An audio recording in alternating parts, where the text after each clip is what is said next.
third criticism. Here we go. To read again, let's read Cgtn.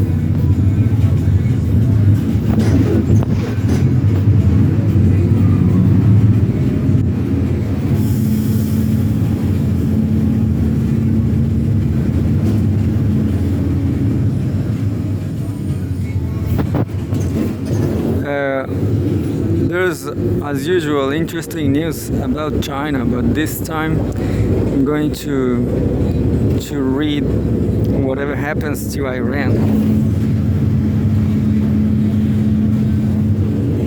And says politics. Chinese Pakistani foreign ministers agreed to push for ceasefire in US-Israel-Iran conflict. March 27, 2026. Cgtn. China's Foreign Minister Wang Yi held a phone call with Pakistan's Deputy Prime Minister and Foreign Minister Ishaq Dar on Friday, during which both sides exchanged views on the situation in Iran and voiced support for restarting peace talks about Iran. Pakistan is trying to set the conflict down. A nice player, because Pakistan is related to the US, and who knows, they suffer an attempt at something like a coup d'etat recently, but anyway, nice player, better than India, I guess.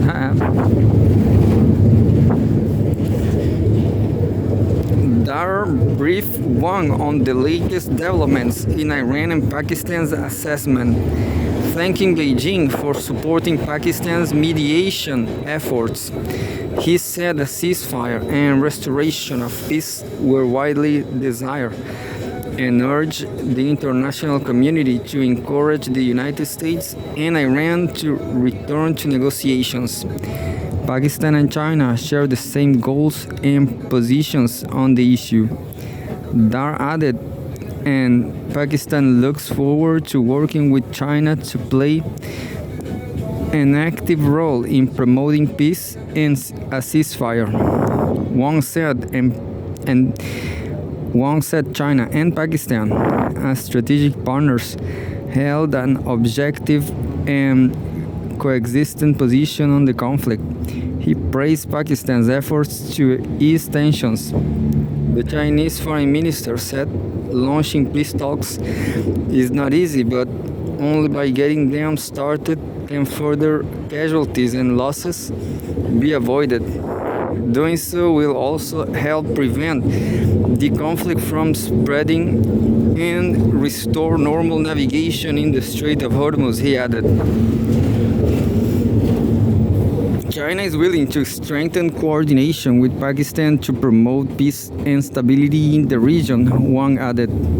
Both sides agreed to push for a ceasefire, resume dialogue, ensure the safety of non-military targets and shipping lanes, and support the primary role of the United Nations. They also exchanged views on border tensions between Pakistan and Afghanistan. The cover Iranian firefighters, with the help of an excavator, clear rubble from a destroyed residential building in northern Tehran on March 23, 2026, which I can't see anymore. But here we go, let's see it.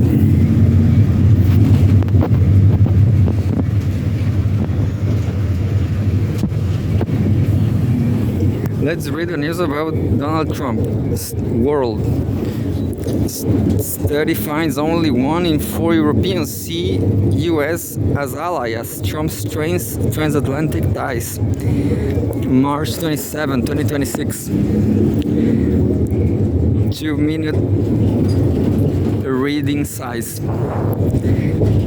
The photograph shows U.S. President Donald Trump listens during a cabinet meeting at the White House in Washington, D.C. He's not liking what he's hearing. Donald Trump is a pedophile, vampire pedophile. A report recently published by Spanish news outlet El Español said that policies pursued by U.S. President Donald Trump have strained transatlantic relations, with only 1 in 4 Europeans now viewing the United States as an ally. The article, published on February 23, cited findings from surveys conducted by the European Council on Foreign Relations (ECFR) and London-based research firm Public First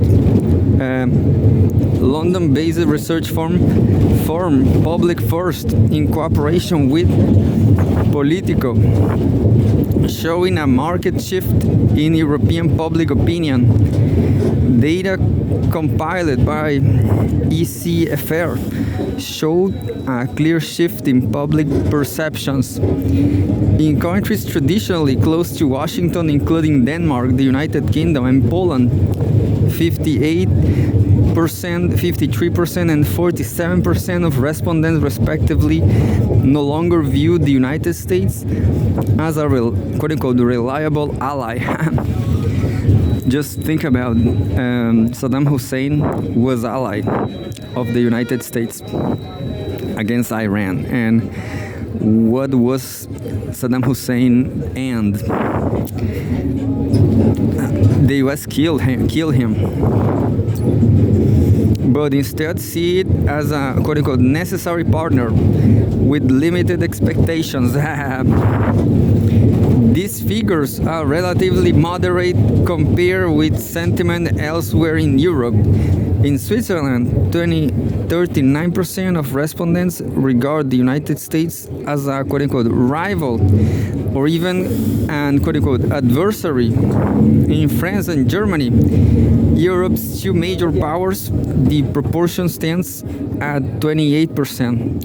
In Spain, only 10% of respondents regard the US as an ally of the European Union, while about half see it as a quote-unquote necessary partner, according to the report. Well, Spain loses a lot of land. Spain loses a war against the United States. By that time, I guess a little further, a little later,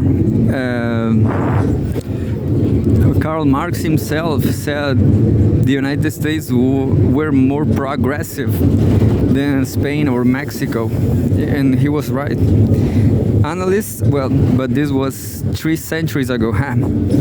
Analysts said that efforts by Donald Trump to reshape long-standing international relations, particularly with Europe, are alienating traditionally close allies. They noted that the decline in the United States' reputation has raised fresh questions over the durability of the global order maintained for decades, as well as Washington's standing on the international stage.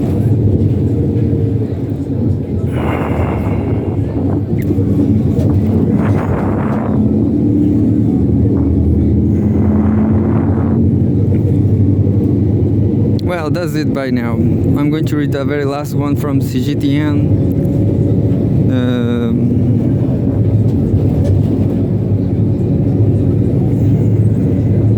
There are 2 interesting news actually. The first says Xi Jinping shares CPC leadership meeting to review regulations on work of local party committees. Updated 9 and 20 p.m. 2-minute size.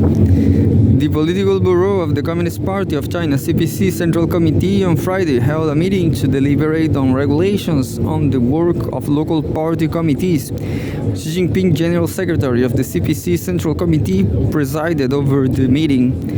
Local party committees must resolutely uphold the authority and centralize unified leadership of the CPC Central Committee with Comrade Xi Jinping at the core. The meeting stressed, while faithfully implementing the decisions and arrangements made by the CPC Central Committee, local party committees must take local conditions into account and enhance their initiative and creativity in work, the meeting noted. The meeting emphasized that local party committees should take a down-to-earth approach and work with concrete actions in seeking development and ensuring security. They must promote high-quality development with solid efforts, focus on improving people's well-being, and make every effort to safeguard national security and overall social stability. The meeting stressed local party committees should establish and practice a correct understanding of what it means to perform well and remain committed to delivering benefits to the people through diligent work, the meeting said. They should also refine rules from decision-making and strengthen oversight mechanisms, the meeting added. Leading members of local party committees should improve their professional competence, enhance their leadership capabilities, advance full and rigorous self-governance of the party, and exercise power in compliance with laws and regulations according to the meeting. Other matters were also discussed at the meeting, sources Xinhua News Agency. And the very last one,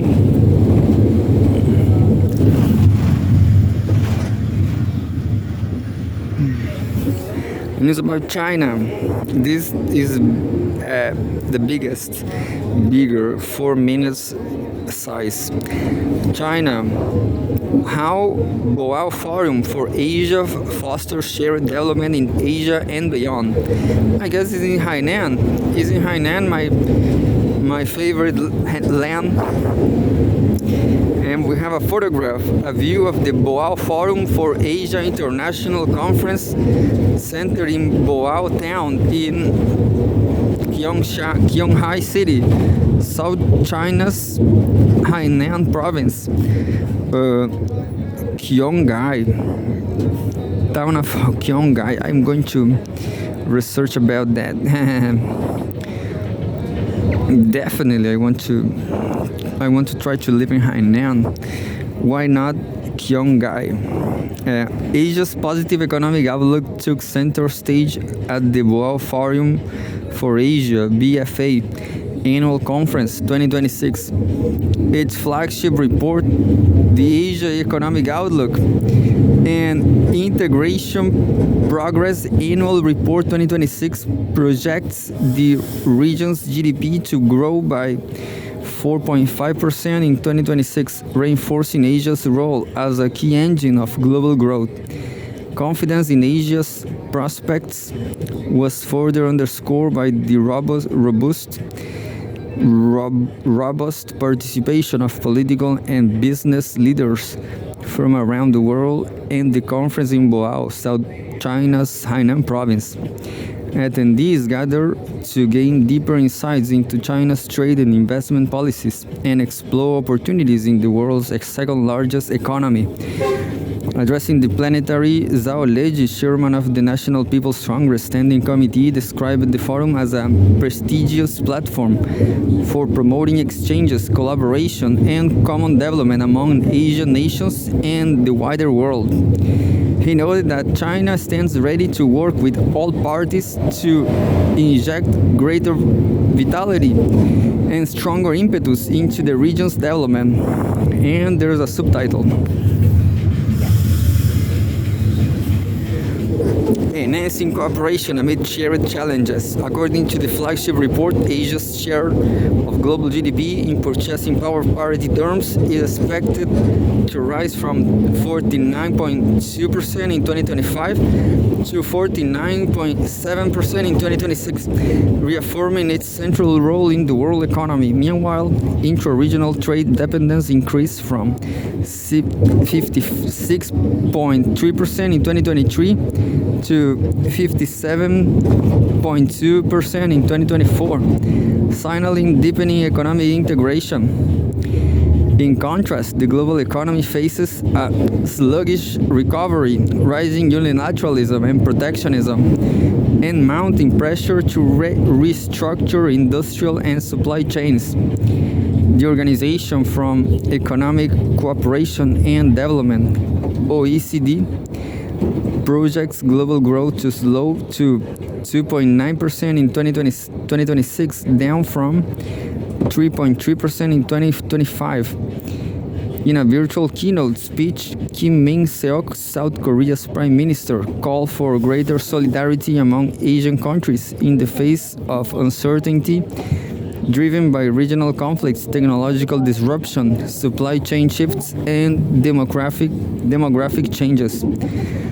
Over the past decades, Asian economies have strengthened regional cooperation and advanced along a path of mutual benefit. In 2025, trade between China and the Association of Southeast Asian Nations, ASEAN, reached 7.55 trillion yuan, around $1.99 trillion, up 8% year on year, according to the General Administration of Customs of China, GACC. Xi Fulin, president of the China Institute for Reform and Development, noted that this growth reflects increasingly close ties between China and ASEAN under the framework of the Regional Comprehensive Economic Partnership, RCEP, sharing opportunities for a better future. At China's annual two sessions in March, the country sent a clear signal of its commitment to opening up multilateral cooperation and mutual benefit. They are not talking about free market.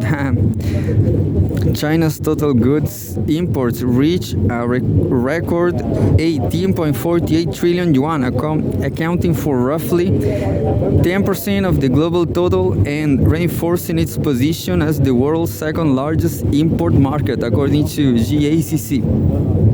China continues to translate the advantages of its vast domestic market into opportunities for global businesses.